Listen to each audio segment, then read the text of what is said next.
కడప జమ్మలమడుగులో ఉద్రిక్తత నెలకొంది. YCP MLC రామసుబ్బారెడ్డిని పోలీసులు అరెస్టు చేశారు. వైసీపీ దీక్షా శిబిరాన్ని ఖాళీ చేయించారు పోలీసులు. దీక్షా శిబిరం దగ్గర వైసీపీ నేతలు, కార్యకర్తలు నిరసన తెలిపారు. అనుమతి లేదు అంటూ పోలీసులతో వాగ్వాదానికి దిగారు.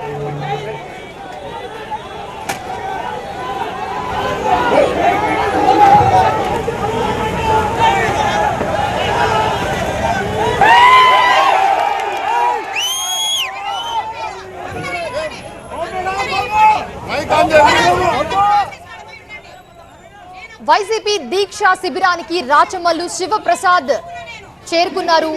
రామసుబ్బారెడ్డి అరెస్టుకు నిరసనగా దీక్షా శిబిరంలో రాచమల్లు కూర్చున్నారు. రాష్ట్రంలో నియంత పాలన సాగుతుంది అంటున్నారు రాచమల్లు.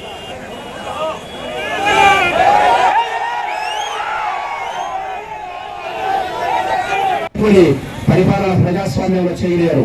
పోలీసులు అడ్డం పెట్టుకొని రాజ్యం వెళ్ళాలంటే కుదరదు. హిట్లర్, ముస్సోలిని, ఎంతోమంది నియంతలు రాళ్ల దెబ్బలకే మరణించినారు. మీకు కూడా ఆ రోజుల దగ్గరలోనే ఉన్నాయి. నేను స్పష్టంగా చెప్పగలిగింది ఒకటే, మన స్వేచ్ఛ కోసం, మన స్వాతంత్ర ఉద్యమానికి మనం సిద్ధం కావాల్సింది.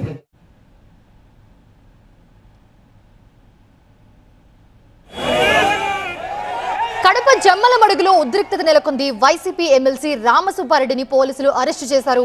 వైసీపీ దీక్షా శిబిరాన్ని ఖాళీ చేయించారు పోలీసులు. విజువల్స్ కూడా మనం చూస్తున్నాం. దానికి సంబంధించి దీక్షా శిబిరం దగ్గర వైసీపీ నేతలు, కార్యకర్తలు భారీ ఎత్తున నిరసన తెలుపుతున్నారు.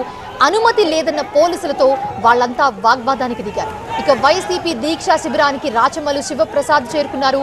రామసుబ్బారెడ్డి అరెస్టుకు నిరసనగా ఆయన దీక్షా శిబిరంలో కూర్చుని నిరసన తెలిపారు. రాష్ట్రంలో నియంత పాలన సాగుతుంది అంటూ ఆగ్రహం వ్యక్తం చేశారు రాచమల్లు.